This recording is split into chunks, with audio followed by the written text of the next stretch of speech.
말씀 보도록 하겠습니다. 요한계시록 2장 18절부터 29절까지의 말씀입니다. 우리 두아디라 교회 세 번째 시간입니다. 요한계시록 2장 18절부터 29절까지의 말씀, 신약성경 401페이지에 있습니다. 우리 다 같이 교독하고 마지막 절은 합독하도록 하겠습니다. 요한계시록 2장 18절부터 29절까지의 말씀입니다. 두아디라 교회의 사자에게 편지하라. 그 눈이 불꽃 같고 그 발이 빛난 주석과 같은 하나님의 아들이 이르시되, 내가 내 사업과 사랑과 믿음과 섬김과 인내를 아노니 내 나중 행위가 처음 것보다 많도다. 그러나 내게 책망할 일이 있노라. 자칭 선지자라 하는 여자 이세벨을 내가 용납함이니 그가 내 종들을 가르쳐 꾀어 행음하게 하고 우상의 제물을 먹게 하는도다. 또 내가 그에게 회개할 기회를 주었으되 자기의 음행을 회개하고자 하지 아니하는도다. 볼지어다 내가 그를 침상에 던질 터이요 또 그와 더불어 간음하는 자들도 만일 그 행위를 회개하지 아니하면 큰 환난 가운데 던지고, 또 내가 사망으로 그의 자녀를 죽이리니 모든 교회가 나는 사람의 뜻과 마음을 살피는 자인 줄 알지라. 내가 너희 각 사람의 행위대로 갚아주리라. 두아디라에 남아있어 이 교훈을 받지 아니하고 소위 사탄의 깊은 것을 알지 못하는 너희에게 말하노니 다른 짐으로 너희에게 지울 것은 없노라. 다만 너희에게 있는 것을 내가 올 때까지 굳게 잡으라. 이기는 자와 끝까지 내 일을 지키는 그에게 만국을 다스리는 권세를 주리니 그가 철장을 가지고 그들을 다스려 질그릇 깨뜨리는 것과 같이 하리라. 나도 내 아버지께 받은 것이 그러하니라. 내가 또 그에게 새벽별을 주리라. 귀 있는 자는 성령이 교회들에게 하시는 말씀을 들을지어다. 아멘. 네, 우리 옆에 계신 분들에게, 주변에 있는 분들에게 이렇게 한번 인사하도록 하겠습니다. 명절 기간에 살이 많이 찐 것 같습니다. 네, 우리가 하나님 은혜 가운데 또 명절을 잘 보냈습니다. 네, 이제 다행히 이제 소식에 뉴스를 보니까요, 이제 15일부터 2단계로 수도권도 이제 방역 지침이 좀 단계가 낮아져가지고 20%가 예배를 드릴 수가 있습니다. 그래서 이에 맞추어서 빛가소금교회 예배도 조금 바뀌도록 하겠습니다. 자세한 내용들은 다시 한번 우리 카톡방을 통해서 공지를 드리고 예배 인원들을 조절해서 우리가 방역 지침을 지켜가면서 대면 예배를 조금씩 늘려가는 은혜 가운데 우리 성도들이 다시 만나는 기쁨과 은혜를 누리는 그런 시간을 갖도록 하겠습니다.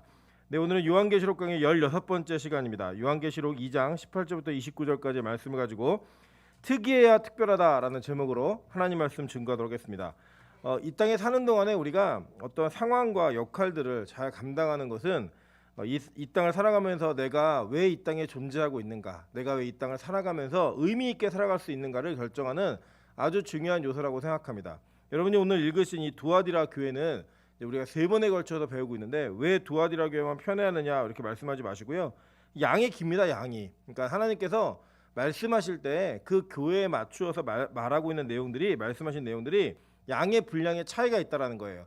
결국 그 차이는 다른 것을 이야기하는 것이 아니라 이 차이 속에서 하나님이 꼭 필요한 말씀들, 들어야 되는 말씀들을 하심으로써 이 교회가 올바른 방향으로 세워져가는 일들을 하나님께서 원하셨고 또 그 방향으로 인도하고 계시다라고 보시면 됩니다. 그래서 뭐 누구에겐 왜 이렇게 길게 말씀하시고 누구에겐 짧게 말씀하시는가, 이게 중요한 게 아니라는 거예요. 하나님께서 말씀하시는 그 내용을 따라 동일한 목표와 목적이 무엇이냐면 하나님의 올바른 교회로 세워가는 것입니다.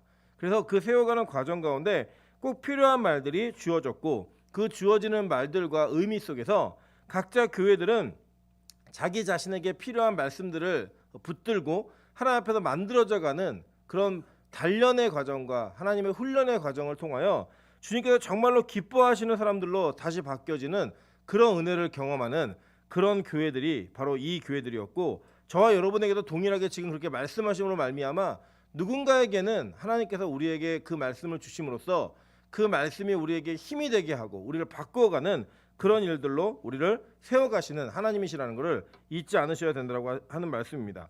근데 오늘 이 말씀에 보면요, 남은 자들에게 주시는 말씀이 있습니다. 우리 24절 한번 보실까요? 24절 뭐라고 얘기하냐면 두아디라에 남아있어 이 교훈을 받지 아니하고 소위 사탄의 깊은 것을 알지 못하는 너에게 말하노니 라고 얘기해요. 그죠? 그러니까 지금 이 교회는 칭찬도 받았고 책망도 받았던 이 두 가지가 병행되어진 교회인데 이 교회 모습이 어땠죠? 두아디라 교회가 그들은 처음 행위보다 나중 행위가 더 많았던 교회였습니다. 그죠? 그런데 그럼에도 불구하고 그들이 책망받은 내용이 뭐였냐면 교회 안에 자칭 선지자라 하는 이세벨의 교훈을 받아들인 그런 성도들이 같이 교회 안에 존재하고 있었다는 거예요. 그 존재를 통하여 혼합을 통하여서 교회가 교회답지 못하고 올바른 말씀을 가지고 세워지지 못하는 그런 인본적인 인위가 들어간 그런 예배 형태들, 그걸 우리 계속 배웠잖아요. 지난 주간까지.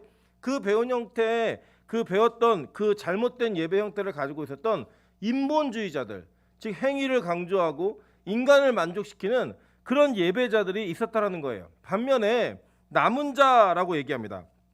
이 남은 자라는 이 단어 자체가 이 굉장히 그 적은 소수의 무리를 얘기하고 있는 거예요. 왜냐하면 하나님의 백성의 전체적인 스토리를 보잖아요. 보시면은 구약부터 신약 전체를 통틀어서 하나님의 백성이 남은 자로서의 역할을 감당할 때 절대 다수와 많은 다수를 차지했던 경우는 거의 없습니다. 무조건 이 남은 자들에게 가진 특징 중에 하나 뭐냐면 작은 무리였다는 거예요. 아주 소수였고 아주 적은 공동체를 이루어가면서 하나님의 말씀을 지켜간 자들이 분명히 존재했다라고 얘기합니다. 그것을 우리 이사야서에서 한번 살펴보면 이사야 10장 20절부터 23절에 이렇게 얘기합니다. 그날에 이스라엘의 남은 자와 야곱 족속의 피난한 자들이 다시는 자기를 친 자를 의지하지 아니하고 이스라엘의 거룩하시니 여호와를 진실하게 의지하리니 남은 자 곧 야곱의 남은 자가 능하신 하나님께로 돌아올 것이라. 이스라엘이여 내 백성이 바다의 모래 같을지라도 남은 자만 돌아오리니 넘치는 공의로 파멸이 작정되었습니다. 이미 작정된 파멸을 주 만군의 여호와께서 온 세계 중에 끝까지 행하시리라라고 얘기합니다. 이 그 남은 자라고 하는 단어가 히브리어는 쉐아르라는 단어이고 그 단어의 뜻이 잔존자, 자녀, 나머지. 우리 보통 그 우수리 이렇게 얘기하죠. 우리 한국말로는 이렇게 뭔가 하고 나서 조금 뒤에 남은 거, 잔돈 이런 개념이에요. 주리, 뭐 부산 사투리는 주리 이렇게 얘기하는데 이 헬라어로는 로이포이라는 단어인데 이건 역시 남은 자, 그 자녀된, 그 조금 남은 이런 것들을 얘기하는 거예요.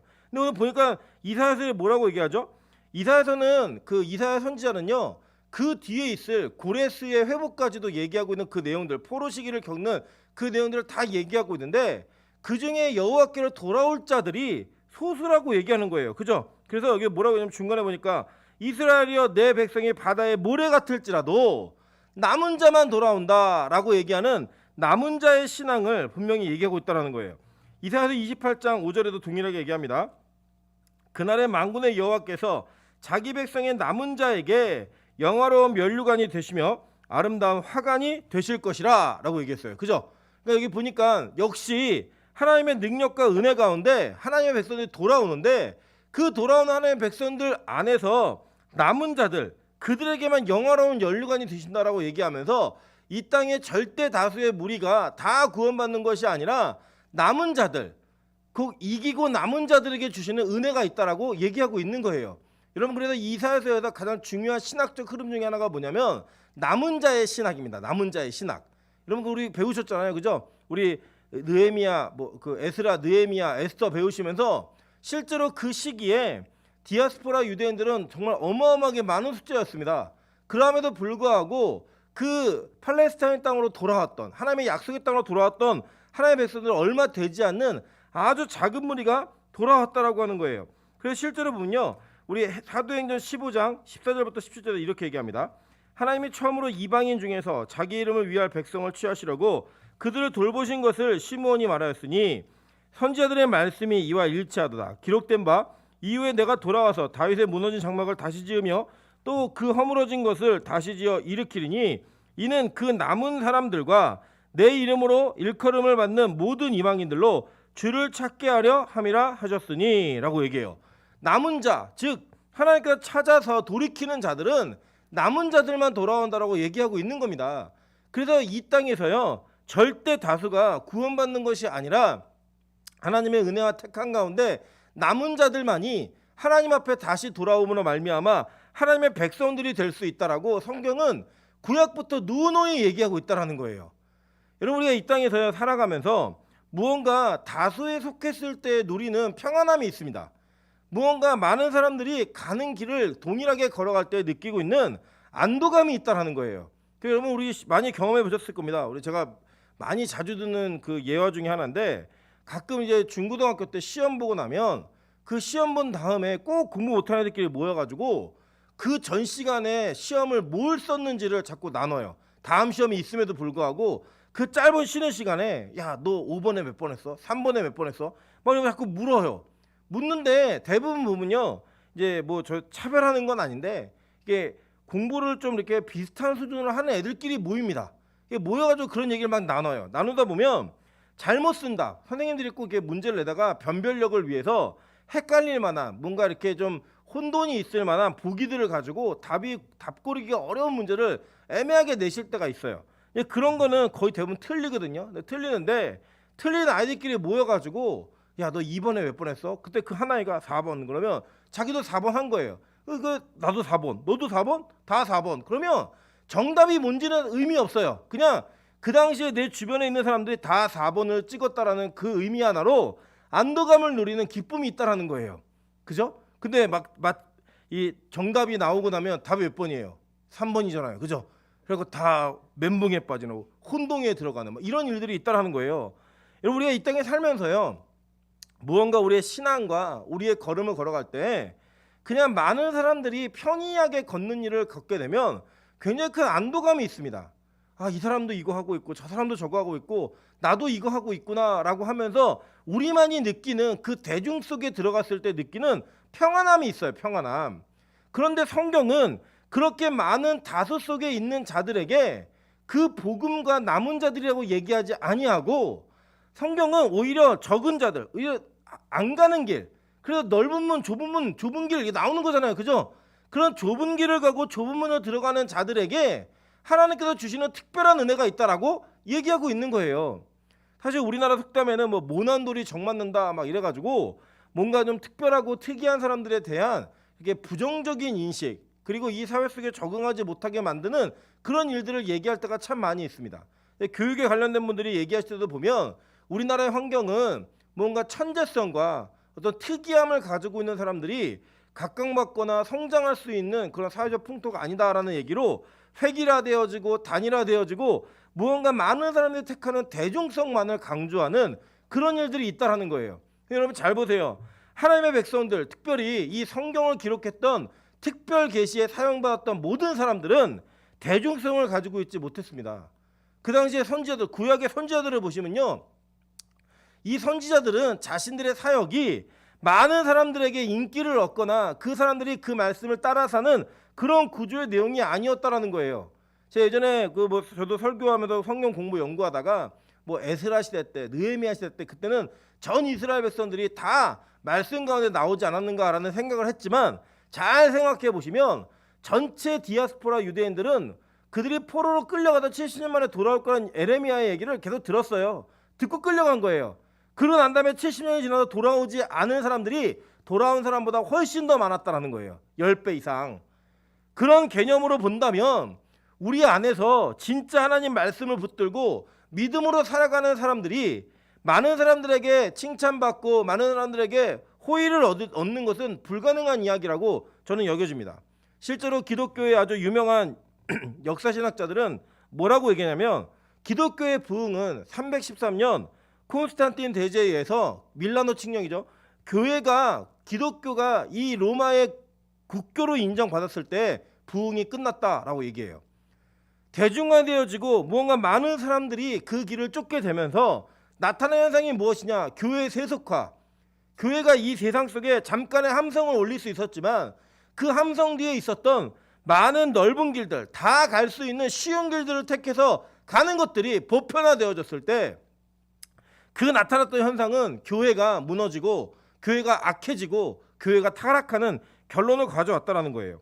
그래서 실제로 이 땅을 살아가면서 우리가 말씀을 제대로 지키고 산다고 결단하고 작정하면 여러분의 인생은 절대로 평탄하지 못하다라고 얘기합니다. 절대로 평이하게 살 수 없다라고 성경은 말하고 있다라는 거예요. 볼까요? 계시록 12장 17절에 이렇게 얘기합니다. 용이 여자에게 분노하여 돌아가서 그 여자의 남은 자손 곧 하나님의 계명을 지키며 예수의 증거를 가진 자들과 더불어 싸우려고 바다 모래 위에 서 있더라라고 얘기해요.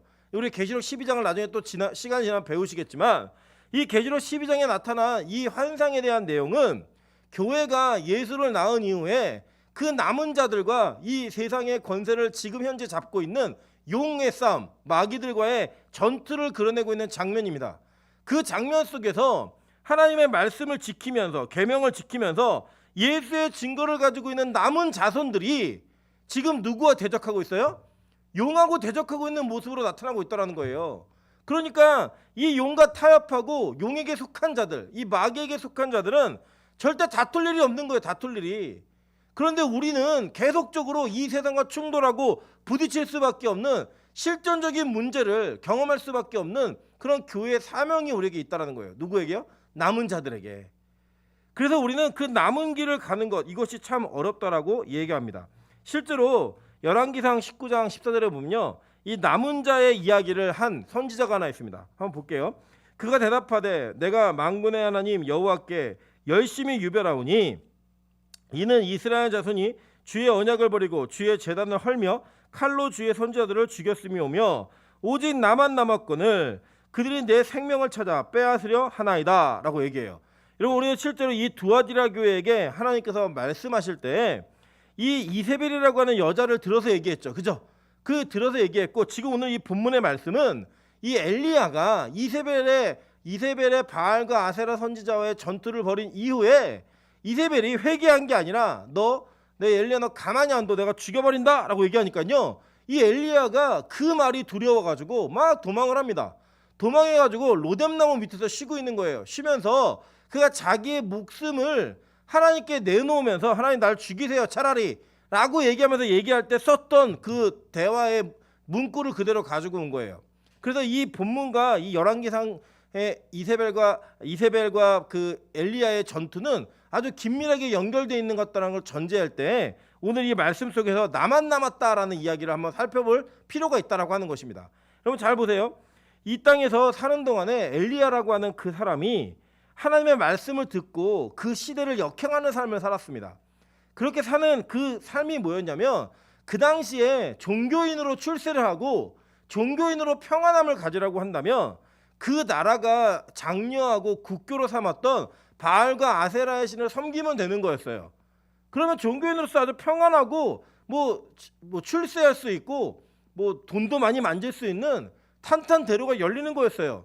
근데 그때 이세벨의 그 종교성을 피해서 엘리야가 한 일이 뭔지 아세요? 여러분? 시돈이라고 하는 땅에 가가지고요, 그 과부의 집에서 먹고 살았습니다. 그 과부의 집이 여러분 부잣집도 아니었어요. 그죠? 뭐 하나 남았어요? 한 움큼의 기름과 한 움큼의 밀가루 그거 남은 거 그거 내놓으라 그러면서 여러분 젊은 과부와의 동침, 이거 얼마나 불편한 일이에요. 엘리야가, 여러분 엘리야가 뭐 할아버지인 줄 아시는데 절대 그렇지 않습니다. 엘리야가요 나중에 보면요 막 허리 좀매고 막 뛰는데 마차보다 빨리 뛰어요.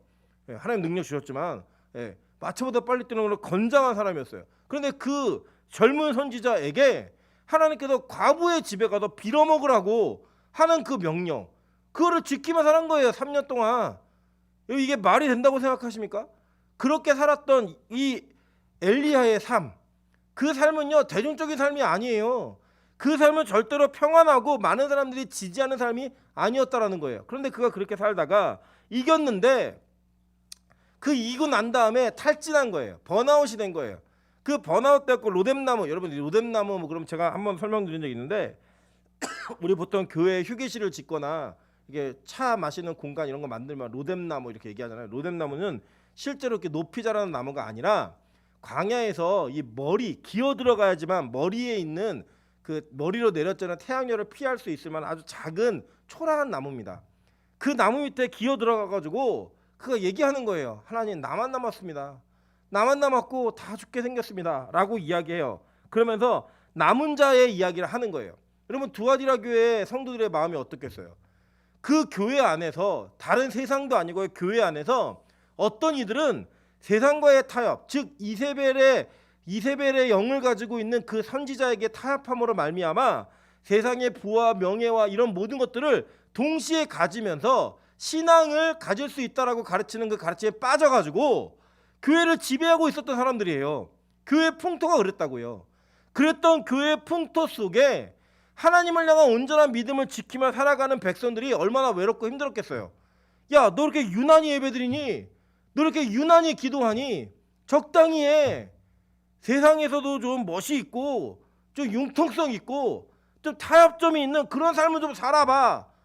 너 그렇게 믿는 거 아니야. 이런 조롱과 비난 이런 것도 얼마나 많이 받았겠어요. 그 받는 자들의 마음이 어떻겠습니까? 뭐 하루 이틀은 견디지만 끝이 없는 그 시간의 연속성상, 고난과 고통의 연속성상에서 그들이 가질 수밖에 없었던 그 마음이 뭔지 아세요? 나만 남았습니다. 하나님 왜 나만 이렇게 믿어야 되죠? 왜 나만 이렇게 유난한 신앙생활을 나에게 이렇게 요구하시나요? 라고 하는 질문이 그들의 질문 아니었겠어요? 그죠? 그렇게 질문했다라는 거예요.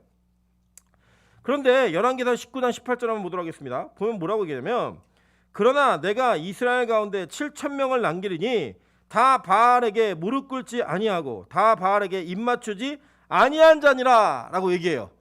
하나님 말씀이 뭐냐면 야, 너만 남은 게 아니야. 7,000명이 남았어 라고 얘기해요. 실제로 이게 재밌는데요. 열왕기상에 가시면 엘리야가 그렇게 말한 다음에 하나님이 그 20장 그 뒤에 쓰는 선지자가 따로 있어요. 엘리야를 쓰지 않아요. 다른 사람을 쓰고 실제로 7,000명을 통해서 전쟁을 이기게 하세요. 그러고 난 다음에 엘리야가 다시 말씀하시는 거예요. 그랬더니 엘리야가요 이제는 불평하지 아니하고 벌떡 일어나갖고 하나님 시키는 일을 해요. 여러분 이 땅에요 여러분만 고난과 고통을 겪으면서 신앙생활 하는 게 절대 아닙니다. 물론 우리는 그 자리까지 가는 것도 힘들어요. 세상의 어떤 시류와 많은 사람들이 선호하고 있는 그런 신앙의 형태를 넘어서서 특별함과 특이함으로 나아가는 게 정말 어려워요. 그 어려운데 그 어려움을 하면서 우리 어떤 마음이 있냐면 왜 나만 이래? 라고 얘기할 수 있는 우리의 마음의 어려움들이 다 있다라는 거예요. 근데 하나님 말씀하시는 게 뭐냐면 너만 아니야. 뒤에 7,000명이 있어 라고 얘기하는 거예요. 저는 개인적으로 제가 이제 그 매일 예배를 드리는 교회를 경험을 하고 또 그렇게 살아왔잖아요. 쭉 이게 살아오다 보니까 참 마음에 어려움이 있었어요. 왜냐하면 제 제일 친한 친구들, 그러니까 저랑 가장 가까운 친구들과 신앙적 교제를 합니다. 이 친구들 교제를 하면서 그 친구들이 저를 싫어하는 것도 아니에요. 그리고 그 친구들도 저랑 같은 곳에서 예배하면서 은혜 받았다라고 얘기를 해요. 그런데 같이 예배하자, 같이 기도하자, 안 해요. 안 할 때마다 제가 어떤 느낌이 드냐면 나만 이렇게 특이하게 믿어야 되지? 왜 나만 이렇게 특별하게 하나님이 이 요구하시는 게 다르지? 라고 하는 궁금함이 항상 있었어요. 그게 참 힘들었습니다. 그런데 하나님께서 은혜 가운데 이주연과 노대현을 보내셔가지고 같이 이 길을 걷게 하시는 거예요. 그러니까 제가 보면 불편해해요. 불편해하는데 이 길을 가야만 된다라고 하는 부담감이 있어요. 제가 또 이번에 뭘 봤냐면 저희가 이제 또 다른 사역자를 모시기 위해서 이제 하늘문에 좀 훈련을 받았으면 좋겠다라고 이런 얘기를 이렇게 나눴어요. 나누면서 이게 쭉 얘기하는데 이 두 사람이 그걸 보면서 당연히 그래야지 이런 마음으로 얘기하는 거 자기들도 못하면서 당연히 그래야지 이런 어떤 우리만 당할 수 없다. 우리만 이렇게 고난과 고통을 겪을 수 없다라는 마음으로 그 사역자들 얘기를 하더라고요. 그래서 그 사역자 훈련 받으니까 굉장히 그 부러워하고 또 고소해하고 뭐 동시에 복잡한 마음이 드는 것 같아요. 여러분 그런 마음 들지 않으세요? 왜 하필이면 이런 이상한 교회를 만나가지고 이상한 목사가 와가지고 우리 교회가 원래는 그냥 잘 가고 있었는데 왜 이런 어려움이 있는가? 왜 내 인생에 이런 괴로움과 고통과 부담감을 주는가? 여러분 걱정하지 마세요. 하나님이 이 교회에 붙이신 영혼들이 있습니다. 믿으십니까? 그 사람들을 보면서 우리 이런 거예요. 너네 아직 멀었어. 따라올 테면 따라와봐. 그럼 막 뛰는 거예요 그냥. 그러면 여러분 이 공동체는요 하나님께서 이 세상 가운데 특이한 길을 걷게 하시는 그 은혜 가운데 특별함의 은혜를 허락해 주신다라는 거예요. 여러분 그런 남은 자들이 아직 7,000명이나 남아있다. 이 7,000명은 숫자적으로 7,000명이 아니라 이스라엘의 완성된 숫자인 7이라고 하는 개념에 그 당시에 1000단위의 개념, 천부장 이렇게 얘기하잖아요. 그 개념이 합쳐진 거예요. 그러니까 하나님의 예비되어진 군사가 완벽하게 준비되어 있다. 너만 아니야 라고 얘기해 주는 거예요. 그러니까 오늘 이 두아디라 교회에게 예수님께서 요한을 통해 말씀하실 때 남은 자라는 얘기를 할 때 얼마나 그들에게 위로가 됐고 힘이 됐겠어요. 아 우리만이 아니구나. 지금 유형으로 그러니까 유한하게 보이는 두아디라라고 하는 이 유한한 교회 속에는 우리밖에 없는 것 같지만 어디에선가 정말 예배에 미치고 예배를 드리고 싶어하고 예배가 사명인 자들이 또 준비되어 있구나. 이 땅과 타협하지 아니하고 특이한 길을 가면서 정맞으면서 모난돌이 정맞으면서 고난과 이 고통을 감내해내고 그 길을 감사와 기쁨으로 걷는 자들이 있구나라고 하는 위로가 그들에게 전달되고 있는 거예요. 여러분이 절대 혼자가 아닙니다. 절대 외로운 길이 아니에요. 그냥 이 길을 따라가다 보면 전우들을 만나요. 동지들을 만나더라니까요. 그 어딘가에서는 나를 부끄럽게 할 만한 열심이 있는 하나님의 은혜가 있는 사람도 또 만나게 되고요. 또 내가 부러워할 만한 그런 신앙의 길을 걸어갔던 선배들도 만나게 되고 우리와 같은 길을 가게 되는 신앙의 후배들도 만나게 되는 거예요. 그 만남을 통해 안전함과 안도감을 누리게 되는 것이 진짜라는 겁니다. 비록 소수이지만 무리 속에 다수 속에 속해 있다라고 그게 안도감과 안심을 주는 게 절대 아니에요. 특별히 여러분 이 성경에서 말하는 특별함은요 하나님의 은혜 가운데 남은 자들 즉 구원받는 백성들이에요. 그래서 여러분 이 땅에서 수많은 교회가 있지만 그 교회 가운데 반드시 이거 우리 교회도 마찬가지예요. 알곡과 가라지가 있습니다. 있는데 알곡이 많은 교회를 건강한 교회라고 해요. 알곡만 있는 교회는 없어요. 알곡만 있는 교회는 없어요. 다만 알곡이 이 교회의 어떤 방향성을 주도하게 만들 수 있는 그런 교회가 건강한 교회인 거예요. 가라지가 주도하는 게 아니라. 그런데 여러분 보십시오. 지금 한국교회가 누가 주도하고 있어요? 누가 이것들을 이끌어가고 있죠? 어떤 개교회를 평가할 수 없지만 한국교회에 자꾸 비난의 화살이 돌아오고 교회가 교회답지 못한 일을 추구하고 교회가 올바른 사명들을 감당하지 못하는 것들을 볼 때 우리가 그것을 바라보면서 우리 안에 안타까움을 느낄 수 있고 기도할 수 있어야 된다는 거예요. 각자 개교의 평가는 제가 할 수 있는 게 아니에요. 하나님이 하실 겁니다. 그러나 중요한 것은 정말 한국교회가 정말 하나님께 원하시는 좁은 문과 좁은 길을 걷고 있는가, 정말 특이함으로 특별함 속에 은혜를 누리고 있는가. 돌이켜보면 그렇지 않은 교회들이 그런 교회보다 훨씬 더 많다라는 거예요. 그때 여러분 절대 우리가 외롭고 슬픈 게 아닙니다. 우리가 같은 길을 걷고 있는 어디선가에는 올바른 예배자들, 진짜 남은 자들이 존재하고 있다는 그 사실을 붙들면서 위로함을 얻는 거예요. 여러분 보세요. 바울이 뭐라고 얘기하나 한번 보도록 하겠습니다. 로마서 11장 1절부터 5절입니다. 그러므로 내가 말하노니 하나님이 자기 백성을 버리셨느냐? 그럴 수 없느니라. 나도 이스라엘이니요 아브라함의 씨에서 난 자요 베냐민 지파라. 하나님이 그 미리 아신 자기 백성을 버리지 아니하셨나니 너희가 성경이 엘리야를 가리켜 말한 것을 알지 못하느냐? 그가 이스라엘을 하나님께 고발하되 주여 그들이 주의 선지자들을 죽였으며 주의 제단을 헐어버렸고 나만 남았는데 내 목숨도 찾나이다 하니 그에게 하신 대답이 무엇이냐? 내가 나를 위하여 바알에게 무릎 꿇지 아니한 사람 7,000명을 남겨두셨다 하였으니 그런즉 이와 같이 지금도 은혜로 택하심을 따라 남은 자가 있느니라 라고 얘기했어요. 그죠? 그 남은 자가 저와 여러분인 거예요. 여러분 얼마나 감사합니까? 얼마나 기뻐요. 얼마나 행복해요. 아, 나만이 아니구나. 내가 혼자 가는 길이 아니구나. 하나님의 택한 남은 백성, 주의 은혜로 말미암아 남은 자가 있다. 이걸 믿으며 가는 거예요. 여러분, 여러분 기도하실 때에도요. 우리 이게 만남이 참 중요하잖아요. 그 만남 속에 하나님 정말 남은 자들을 만날 수 있게 도와주십시오. 이 기도를 해야 돼요. 제가 예전에 이게 청년부를 섬길 때, 제가 청년부를 섬길 때 정기적으로 담임 목사님 오셔서 설교하셨는데, 담임 목사님이 청년들에게 결혼에 대한 문제를 얘기하시면서 제가 아주 인사이트 있는 얘기를 그 설교 시간에 들었습니다. 뭐냐면 첫째는 이 결혼을 위해 기도하는 이게 형제 자매들이 많이 있잖아요. 있는데 그걸 기도하기 전에 하나님이 나에게 결혼을 허락했는지를 먼저 기도하라는 거예요.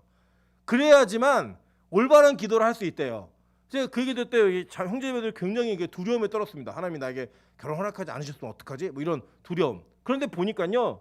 그렇게 한 다음에 남은 자가 자기의 배필이 될 수 있게 기도하라. 이렇게 얘기하셨어요. 즉 뭐냐? 같은 길을 걸을 수 있고 같은 신앙의 칼날을 가지고 한 발 한 발 함께 갈 수 있는 자와 같이 할 수 있는 그런 은혜를 누려라 라고 얘기하면서 교회 안에서 결혼하라고. 물론 이제 제가 볼 때 목사의 의도는 어떤 신앙의 순수함보다 우리 교회 떠나지 마 이런 의도가 더 강했어요. 네, 우리 교회에서 결혼해라 이런 거 강했는데 저는 그렇게 생각 안 해요. 저는 우리 빛가서공교회에 많은 그 미혼의 남녀들이 있지만 원칙을 정하면 우리 믿는 분과 결혼을 하세요. 근데 믿는 사람 이렇게 상대방이 우리 교회 아닐 수도 있잖아요. 아닌데 그 교회가 우리보다 크다 그러면 데리고 오세요. 남자든 여자든. 근데 우리 교회보다 작은 교회다 가셔도 돼요. 그 교회를 세우셔도 돼요. 저희가 절대 붙들지 않습니다. 미워하지도 않아요. 져주기도 하고 이러지 않아요. 걱정하지 마세요. 그러나 중요한 게 뭐냐? 여러분의 어떤 신앙의 영적 칼라, 하나님께 주시는 은혜의 길을 걷는 그 길을 같이 걸을 수 있는 사람이 중요하다는 거예요. 같이 걸을 수 있는 사람. 그거를 붙들면서 가라라고 얘기하는 거예요. 그 남은 자가 반드시 있어요. 근데 여러분 보세요. 그 남은 자들에게 지금 축복하고 말하는 내용이 24절부터예요.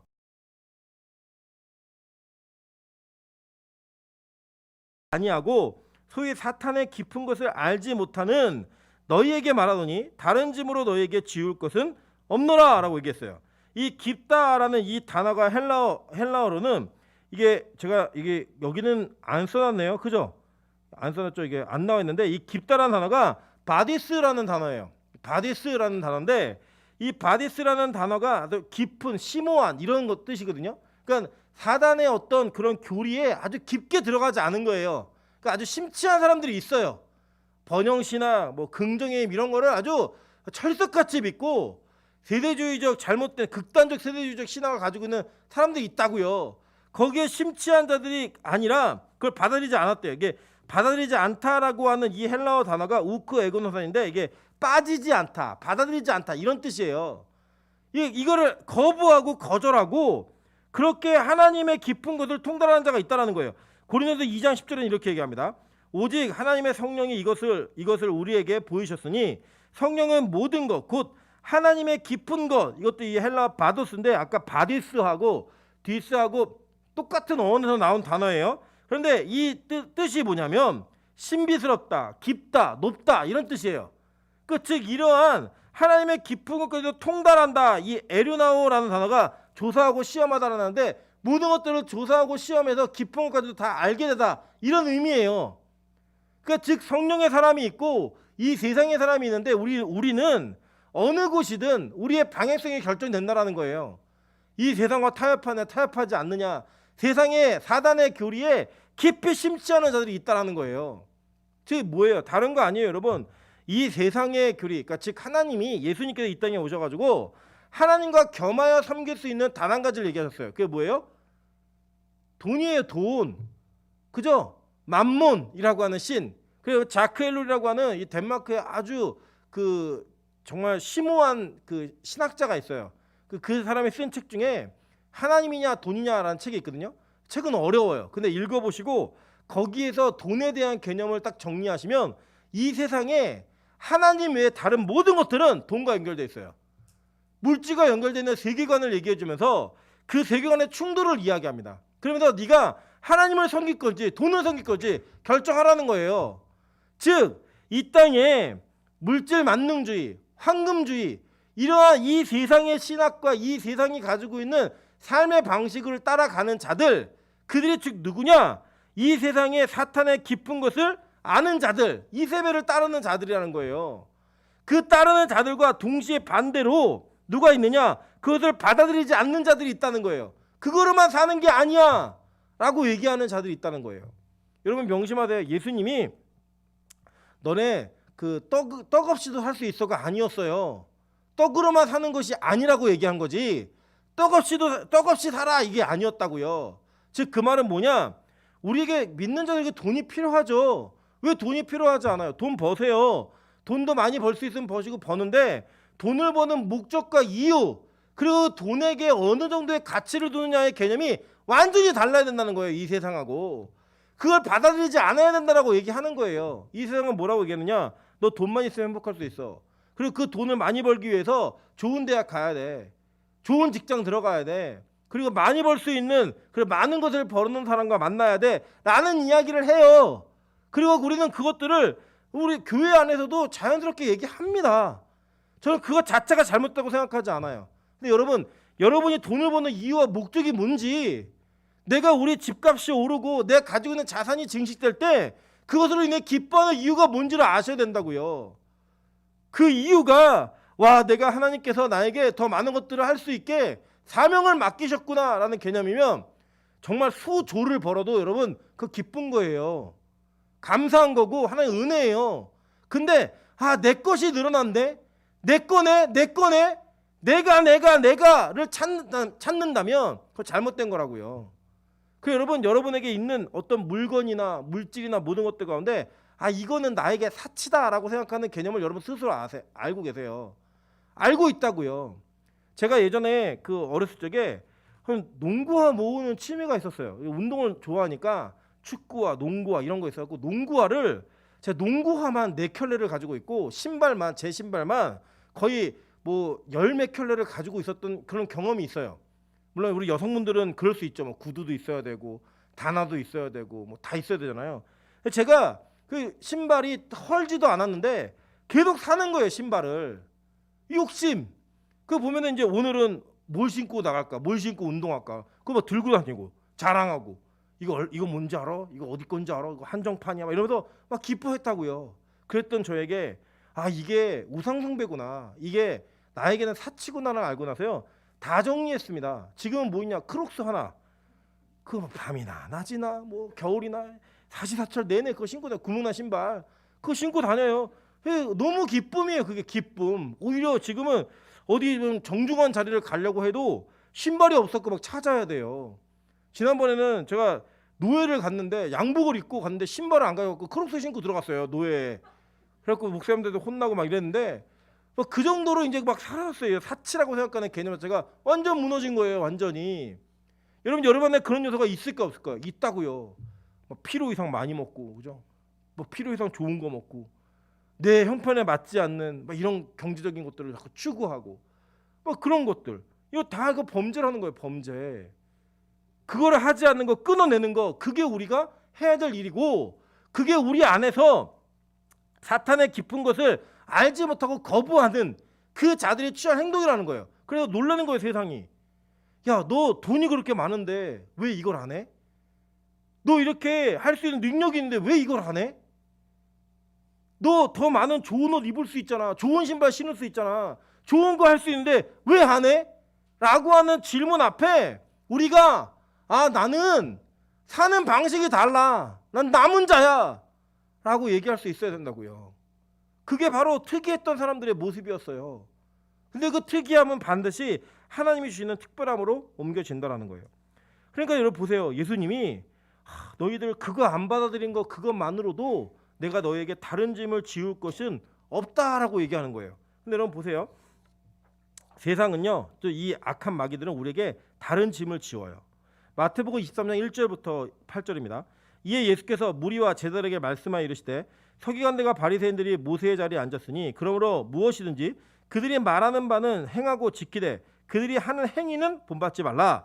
그들은 말만 하고 행하지 아니하며 또 무거운 짐을 묶어 사람의 어깨에 지우되 자기는 이것을 한 손가락으로도 움직이려 하지 아니하며 그들의 모든 행위를 사람에게 보이고자 하나니 곧 그 경문의 띠를 넓게 하며 옷수를 길게 하고 잔치의 윗자리와 회당의 높은 자리와 시장에서 문안받는 것과 사람에게 납비라 칭함을 받는 것을 좋아하느니라.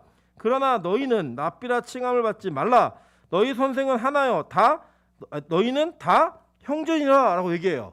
그러면서 얘기하는 게 뭐냐면요. 이 악한 마귀들, 특별히 하나님의 은혜 가운데 없는 자들의 특징이 뭐냐?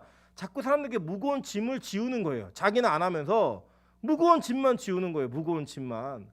그 짐을 지우면서 자기를 나타내기 좋아하고 남들에게 선생이에요. 여러분 가끔 그런 얘기 합니다. 이렇게 임철 목사는 너무 이렇게 권위가 없다, 틀이 없다 이런 얘기를 제가 참 많이 들었습니다. 근데요, 제 인생에서 저도 알아요. 제가 무언가 좀 신비스러움이 있는 것 같고 무언가 대단함이 있는 것 같고 그러면요, 어떤 경계를 두고 거리감을 두고 있으면 이렇게 이 자리에서 누릴 수 있는 이게 어떤 특별한 아우라가 있어요. 내가 이게 의도적으로 무언가를 추구하면, 예를 들면 저 그런 거 많이 봤거든요. 제가 어떤 한 교회에서 이렇게 면접 보러 갔는데 오래요. 저보고 오라 그러는데 갑자기 앉아있던 교육자들이 담임 목사님 들어오십니다. 그러니까요, 다 사무실에 일하다가 벌떡벌떡 일어나서 2열 종대로 쭉 서갖고 목사님 못 들어오시니까 다 인사 90도로 하더라고요. 저보고도 하래요. 그래서 저는 면접 보러 갔으니까 어떻게 되는지 몰랐고 서 있는데 다 90도로 인사하고 담임 목사님하고 저만 마주 본 거예요. 다리가 2열 정도 서 있는데 저렇게 섰어야 되는데 그리고 제가 굉장히 큰 뭔가 된 것 같은 막 그런 느낌이어서 그게 오래요. 그래서 안 갔어요. 제가 거기 가는 느낌이 뭐냐면요. 그 교회는 회사예요. 경영인이고 CEO였어요. 여러분 그런 권위를 누릴 수 있어요. 그런 권위를 추구하면 만들어낼 수 있다고요. 분위기를. 그런데 저는 그러고 지옥 가기 싫어요. 이 교회에 가장 높은 권위를 가지신 분은 예수 그리스도고 그 권위의 모습이 우리에게 현현되어진 것은 말씀이에요. 말씀만이 가장 높은 권위를 갖는 거예요. 그래서 이 교회는 담임 목사도 뭐 교육자들도 장로 권사 어떤 직분자라 할지라도 성경과 하나님을 넘어서는 권위를 가질 수 없어요. 오직 우리는 예수 그리스도의 권세만을 인정하고 그 권위만을 인정하는 모습으로 나아가서 다 한 형제되고 자매된 자들이에요. 그냥 그게 가장 자연스러운 모습이잖아요. 그게 그런 모습으로 가는 거예요. 다만 어떤 뭐 교육자들에게 뭔가 특별함을 베풀고 존경함을 표시한다 그러면 좋은 것들을 가르치고 나누는 자들과 좋은 것들을 함께하라라고 하는 빌립보서의 말씀을 기준으로 우리가 살아가는 거예요. 그냥 우리 뭐 특별하게 막 제사장이고 레이지 이런 게 아니고요. 이거 그건 신학에 없는 개념입니다. 없는 개념. 그냥 기능적으로 비슷하니까 그렇게 은유적으로 표현할 뿐이지 그런 어떤 레이지파라고 하는 특수한 직분이 이 땅에 없어요. 여러분 다 제사장이에요. 다. 그런 모습으로 살아가는 거예요. 우리 선생된 자들 그런 좋은 거 아니에요. 그 여러분 절대로 뭐 연장자고 교회에 어떤 기여가 있다고 해서 너희들도 뭐 이 정도는 해야 돼. 이런 모습으로 가는 거 아니에요, 여러분. 그게 아니라 오히려 우리 모두가 다 같이 한 형제되고 자매된 그 공동체로서의 교회의 기쁨을 누리는 거예요. 같이 함께하고 즐겁게 같이 일하고 같이 기뻐하고 같이 즐거워하는 그런 모습을 가지고 그런 모습으로 교회가 세워져 가야 된다고 성경은 말하고 있는 겁니다. 보세요. 사도행전 5장 6절부터 11절에도 거의 비슷한 얘기가 있습니다. 사도와 장로들이 이 일을 의논하러 모여 많은 변론이 있은 후에 베드로가 일어나 말하되 형제들아 너희도 알거니와 하나님이 이방인들로 내 입에서 복음의 말씀을 들어 믿게 하시려고 오래전부터 너희 가운데서 나를 택하시고 또 마음을 아시는 하나님이 우리에게와 같이 그들에게도 성령을 주어 증언하시고 믿음으로 그들의 마음을 깨끗이 하사 그들이나 우리나 차별하지 아니하셨느니라. 그런데 지금 너희가 어찌하여 하나님을 시험하여 우리 조상과 우리도 능히 매지 못하던 멍에를 제자들의 목에 두렸느냐. 그러나 우리는 그들이 우리와 동일하게 주 예수의 은혜로 구원받은 줄을 믿노라 하니라 라고 얘기해요. 여러분 그래서 이게 지금 그 전에 우리 방금 10번에도 봤던 마태복음에 있는 이야기는 바리새인들과 서기관들의 이야기였잖아요. 근데 이 사도행전 15장은요 교회의 이야기였어요. 이 교회 내용이 뭐냐면 바울이 이방인들을 전도했는데 이방인들이 전도돼 갖고 왔는데 이 사람들이 할례도 안 받고 율법도 지키지 않는 거예요. 먹는 것도 아무거나 막 먹고. 그러니까 이 교회에 있었던 원래 예수를 믿었던 그 하나님을 그러니까 구약의 그런 어떤 성경과 율법을 지키던 자들 중에서 예수를 믿은 자들이 있었잖아요. 유대 기독교인들. 이 기독교인들이 이방 기독교인들을 바라보면서 너희들 그렇게 하면 안 돼라고 얘기하면서 율법을 강요하고 할례를 강요하는 일이 벌어진 거예요. 바울이 이걸 보고 분노해가지고 얘기하는 거예요. 야, 지금 이 율법은 너희 조상도 못 지켜고 우리도 못 지키는 건데 왜 저들에게 요구하니? 라고 말하는 거예요. 이제 저희 그 이번에 우리 노대현 전사님이 화요일날 졸업을 하거든요. 이 졸업을 하는데 노대현 전사님이 그 하나님의 감동과 특별한 은혜 가운데 이제 금식을 이 40일 금식에 응답을 받았어요. 다행히 감사하게 풀로 하는 게 아니라 나눠서 할부로 하라는 게 응답이 있어가지고 이제 할부로 하려고 이제 시도를 하는 거예요. 근데 저는 이제 제가 기도하면서도 이제 염려하고 걱정하는 것은 무엇이냐면 그것이 그에게 훈장이 되지 않았으면 좋겠다는 거예요. 훈장이 되면 언제 어떤 일이 벌어지냐면 신대원 졸업할 때 금식 한 번은 안 하면 뭐 그게 전도사야? 뭐 목사 되기 전에 이 정도 금식 안 하면 그게 목사야? 이러면서 자기도 솔직히 잘 못하거든요. 지난번에도 자기가 해보는 데까지 해보겠다 그러더니 5일 하고 끝냈어요. 그냥 원래 일주일 하려고 제가 했던 것 같은데 우리 마음 가운데 이번에도 그러더라고요. 해보는 데까지 해보겠대요. 안 돼요. 그거 딱 정해놓고 끝까지 그냥 가는 거예요. 하나님 내가 죽을지도 모르지만 하나님 은혜 가운데 하겠습니다. 그러면서 이 지금 노대현 전사의 마음 가운데는 왜 이주영은 안 하지? 막 이 마음이 용서슴을 치는 거예요. 막 그러면서 뭐 이주영 권사님 그래도 눈도 안 맞추려고 막 피해 다니고 막 그런 얘기 나면 자기는 죽어야 된다고 관짜고 해야 된다고 막 별의별 얘기 다 하면서 막 자기들끼리 서로 짐을 지우려고 막 하는 거예요. 이게 뭐예요? 이 율법주의자들의 모습. 아, 약한 자들의 모습이죠. 그죠? 자기도 지지 못하는 멍에를 남에게 지우려고 하는. 만약에 제가 그걸 강요한다면 야, 목사 되기 전에 21일 금시간 4번 5번 해야지. 뭐 이렇게 얘기한다. 그 우리 교회는 그 기준이 아니면 안 된다. 그럼 이게 뭐예요? 이게 율법주의죠. 빛과 소금 교회 성도 되려면 이런 정도의 기준이 있어야 된다. 금식 일주일 이상 뭐 이런 거 얘기하면 안 되죠. 물론 은혜 가운데 그런 분위기가 형성되어서 모두가 다 자발적으로 동참한다. 괜찮아요. 은혜예요. 그 기쁨이에요. 근데 그것이 마치 이거 안 하면 안 돼. 너는 안 되는 인간이야. 이거 안 하면 가능성 없는 인간이야. 라고 하는 모습으로 무언가 하고 있다. 여러분 다 율법주의자들이에요. 교회 이 정도로 섬기지 않으면 뭐 헌금 이만큼 하지 않으면 뭐 이렇게 하지 않으면 너희들 아무것도 안 돼. 너희는 내 발끝도 못 미쳐. 이런 기준을 가지고 있다. 다 율법주의자들이라고. 이게 누구에게 있었던 일이에요? 기독교인들 사이에서 있었던 일이에요. 이것이. 여러분 성경은요 우리에게 그것을 강요하는 것이 아니에요. 오늘도 예수님이 두아디라 교회에게 남은 자들에게 뭐라고 얘기하셨어요? 너희들이 그 사탄의 깊은 것들 안 받아들인 거 그것만으로도 다 됐다. 다 됐어. 더 이상 너에게 짐 지을 것이 없노라 라고 얘기하세요. 그래서 예수님 뭐라고 얘기하셨어요? 마태복음 11장 28절부터 3절입니다. 수고하고 무거운 짐진 자들아 다 내게로 오라. 내가 너희를 쉬게 하리라. 나는 마음이 온유하고 겸손하니 나의 멍에를 메고 내게 배우라. 그리하면 너희 마음에 쉼을 얻으리니 이는 내 멍에는 쉽고 내 짐은 가벼움이라 하시니라 라고 얘기해요. 그죠? 자, 근데 이게요 여러분 잘 보셔야 돼요. 예수님을 믿고 예수님의 가르침을 받으면 여러분이 이전에 구약시대 때 요구되었던 율법보다 작은 짐을 지는 게 사실은 아니에요. 성경의 원리는 우리에게 그렇게 가르치지 않아요. 뭘 가르치냐? 만약에 그렇다면 구약은 없어져도 되는 성경이에요. 근데 그렇게 얘기하는 게 아니라 예수님 스스로도 내가 율법을 폐하러 온 자가 아니라 완성하러 온 자라고 얘기하셨어요. 그죠? 그러니까 예수님을 믿고 나면 어떻게 되는 거냐면 그 일이 자발적으로 되는 거예요. 그 일이 행복하게 되는 거예요. 그래 가벼워지는 거라고요. 예를 들어 볼까요? 예를 들어서 어떤 형제에게 이 교회 청소를 다 혼자 맡긴 거예요. 매주마다 네가 와서 청소해. 그 청소하면서 얼마나 힘들겠어요. 그죠? 혼자 하니까 너무 힘들어요. 그런데 자기가 이 교회에 너무 짝사랑하는 한 자매가 있었어요.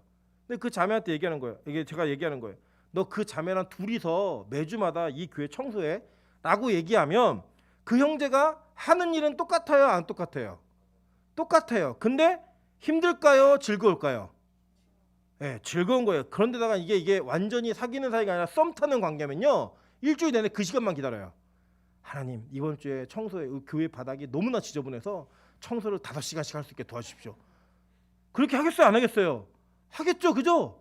우리 마음에요 어떤 일을 하느냐가 중요한 게 아니라 누구랑 그 일을 하느냐가 훨씬 중요해요.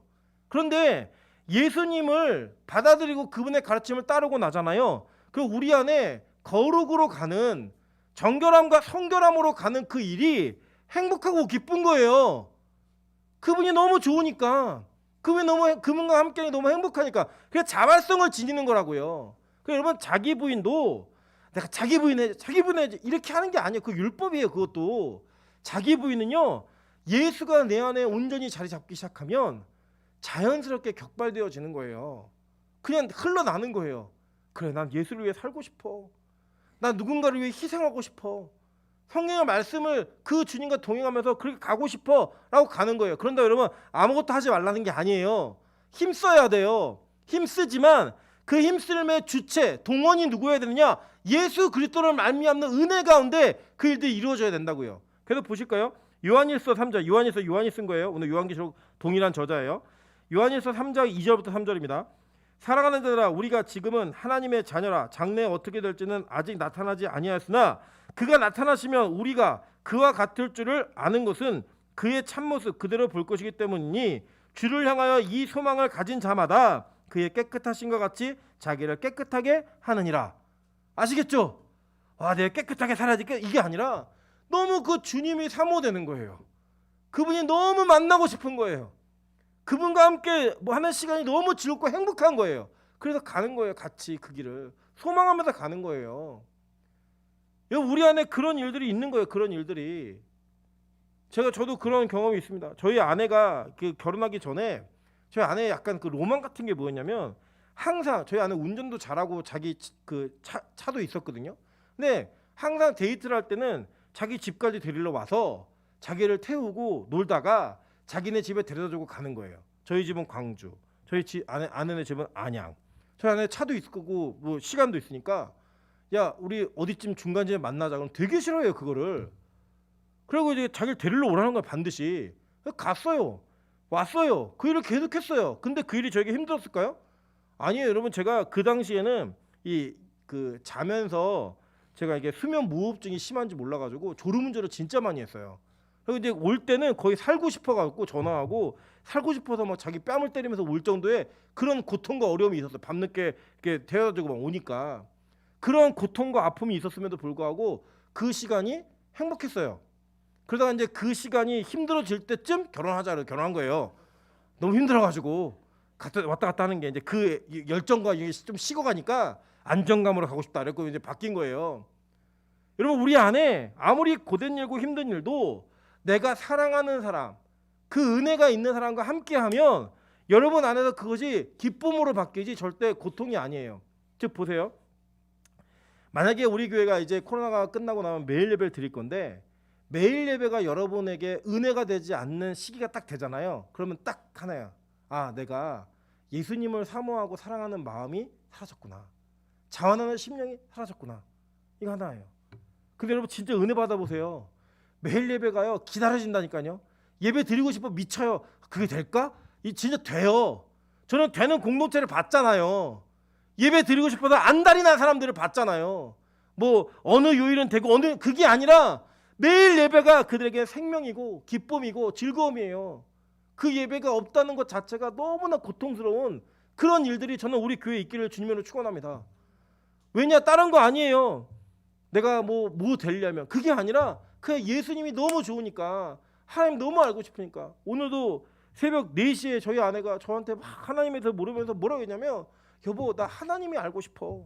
사실 저희 아내는 저를 잘 모르거든요. 근데 저는 뭐 임철은 안 알고 싶은데 하나님이 너무 알고 싶대요.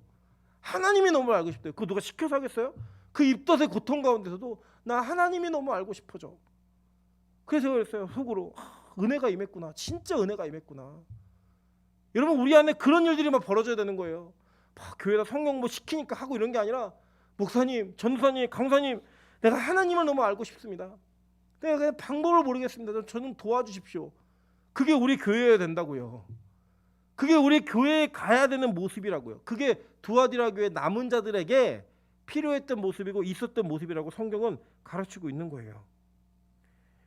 여러분 그래 이 남은 자들 즉 이긴 자들 끝까지 내일을 지킨다. 26절 보세요. 이기는 자와 끝까지 내일을 지킨다. 그게 누구예요? 남은 자들이죠. 그죠? 이 남은 자들에게는 만국을 다스리는 권세를 주겠다라고 얘기했어요.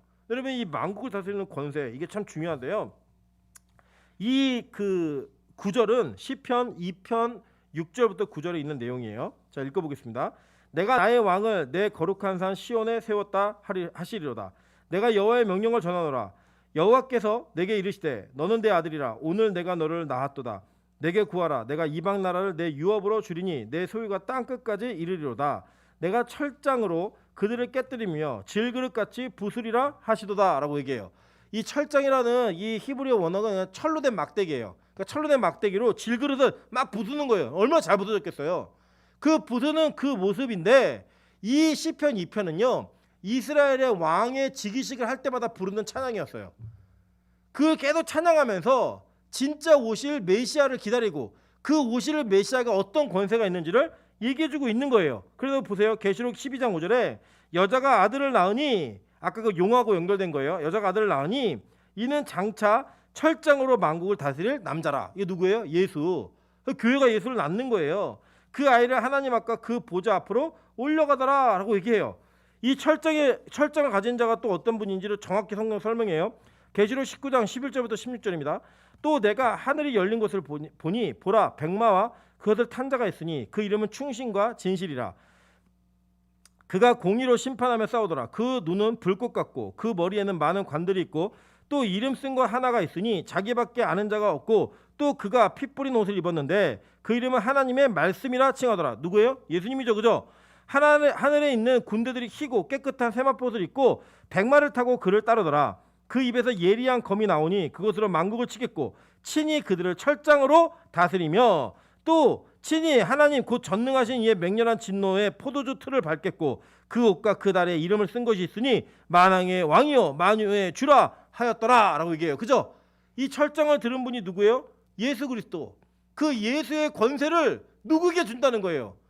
남은 자들, 이기는 자들, 끝까지 그 말씀을 지키는 자들, 그들에게 이걸 준다는 거예요. 이 권세를. 그 권세를 주심으로 말미암아 우리가 예수의 권세를 누리는 자들로 이 땅을 살아가게 만드신다는 거예요. 여러분 믿으십니까? 그렇게 남은 자가 되는 거예요. 그 남은 자에게 주시는 은혜가 있는 거예요. 그죠? 그래서 이 철장 가지고 뭐 했어요? 질그릇을 깨뜨린 것 같이 그들을 다스린다고 얘기했어요. 즉 마지막에 누가 이긴다요? 예수와 그 예수를 지키고 붙든 자들, 그들이 다 이기는 자들이 된다라고 얘기하고 있는 거예요. 그래서 이 요한계시록을 보면서 그 당시에 핍박받고 있었고 소수이고 적은 무리였던 두아디라의 진짜 교인들이 위로함을 얻는 거예요. 은혜를 받은 거예요. 여러분 지금도 마찬가지입니다. 우리에게 두아디라 교회에 남은 교인들 같은 모습이 있을 수 있잖아요. 외롭고 힘들고 왜 나만 이래야 되지? 그런데 그 여러분의 그 외로움 속에 그 나만 남았다라고 하는 그 안타까움과 여러분의 슬픔 속에 하나님께서 주시는 약속이 있는 거예요. 그래 그렇게 살아봐. 내가 철저하게 권세를 줄게. 그 철저하게 권세로 질그릇을 다 깨부술 수 있어 라고 얘기해요. 또 한 가지 뭐예요? 내가 또 그에게 새벽별을 주리라. 이 새벽별에 대한 힌트를 이 발람이 민수기에서 주고 있어요. 민수기 24장 16절부터 17절입니다. 하나님의 말씀을 듣는 자가 말하며 지극히 높은 자의 지식을 아는 자, 전능자의 환상을 보는 자, 엎드려서 눈뜬 자가 말하기를 내가 그를 보아도 이때의 일이 아니며 내가 그를 바라보아도 가까운 일이 아니로다. 한 별이 야곱에게서 나오며 한 규가 이스라엘에게서 일어나니 모압을 이쪽에서 저쪽까지 쳐서 무찌르고 또 셋의 자식들을 다 멸하리로다 라고 얘기했어요. 그죠? 지금 이게 뭐냐면 이 발람이 발락에게 청탁을 받고 이 부정한 예언을 하기로 약속한 그 가운데 이 발람이 하나님의 말씀이 임해가지고 그 말씀을 그대로 얘기한 내용 가운데 한 별을 얘기해요. 그 별이 뭐예요? 바로 예수 그리스도를 얘기하는 거예요. 나중에 이제 또 시간이 되면 더 여기 깊게 나누겠습니다. 그 보세요. 계시록 22장 16절부터 17절입니다. 나 예수는 교회들을 위하여 내 사자를 보내어 이것들을 너에게 증언하게 하였노라. 나는 다윗의 뿌리여 자손이니 또 광명한 뭐예요? 새벽별이라 하시더라 라고 얘기해요. 성령과 신부가 말씀하시기를 오라 하시는도다. 듣는 자도 오라 할 것이요 목마른 자도 올 것이요 또 원하는 자도 값없이 생수를 받으라 하시더라 라고 얘기했어요. 즉 이 새벽별을 주겠다라고 얘기하는 건 뭐냐면 우리에게 예수를 주겠다는 거예요.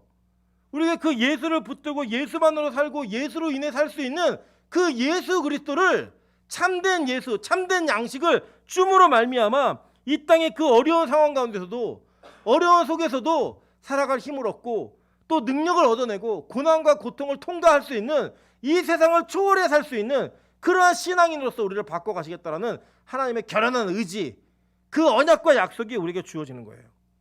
그래서 여러분 이 땅에 온전한 소망은 예수 그리스도 외에는 없습니다. 그 예수 그리스도를 붙들면 그 어떠한 소망보다도 아니 모든 소망을 다 합쳐도 소망 없어요. 여러분이 무슨 소망이 있어요? 무슨 의미가 있어요? 여러분이 어떤 이 땅에서 돈 많이 벌고 공부 잘하고 좋은 대학 가고 많은 것들을 누렸던 그게 주님 앞에 섰을 때 무슨 의미가 있어요? 아무것도 없어요. 여러분 솔직히 한번 생각해보세요. 여러분이 구하고 있는 기도의 내용의 90%는 이 땅에 의미 없고 소망 없는 것들을 위해 간구해요. 그러나 진짜 붙들어야 돼. 마지막에 유일한 소망인 예수 그리스도, 그 소망을 붙들고 주님 앞에 서는 거예요. 은혜 가운데 그것이 우리에게 유일한 기쁨과 소망이 되어 마지막 심판을 면할 수 있는 면죄부, 우리 전도할 때 썼던 그 보험 증서, 그 증권을 붙들고 주님 앞에 서는 거예요. 그게 뭐예요? 예수 그리스도. 그거 하나예요. 여러분 이 땅에서요 광야에 40년의 생활을 하는 동안에 60만 명, 200만 명에 가까운 사람들이 만나와 메추라기를 먹었고 만나 매일 먹었어요. 그랬던 그들이요 만나에게만 집중했고 매출에게만 집중했던 자들은 가나안 땅이 바로 자기들 눈앞에 있을 때 그들은 거인이고 우리는 메뚜기라고 얘기했어요. 그런데 이 만나와 매출을 통해 하나님 즉 예수를 붙든 자들은 하나님이 우리와 함께 하시면 저들은 우리의 밥이다라고 얘기했어요. 그죠? 똑같은 은혜를 누리면서도 똑같은 그 역사의 현장 가운데 있으면서도 누군가는 예수를 받은 자들이었고 누군가 예수를 받지 못한 자들이었어요. 저는 하나님께서 우리 빛과 소금 교회를 어디까지 어떻게 인도하실지 잘 모르겠습니다. 근데 한 가지 확신해요. 어떤 사건이 일어나든 어떤 일이 있든 간에 하나님께서는 그 사건과 그 일들을 통하여 우리에게 예수라고 하는 유일한 소망을 주실 거예요. 그것을 붙든 자들이 있고 붙들지 못한 자들이 있을 겁니다. 붙들면 남는 자가 되는 거고요. 붙들지 못하면 남지 못하는 자가 되는 겁니다. 그만큼 중요한 일들이에요. 그만큼 중요한 일들.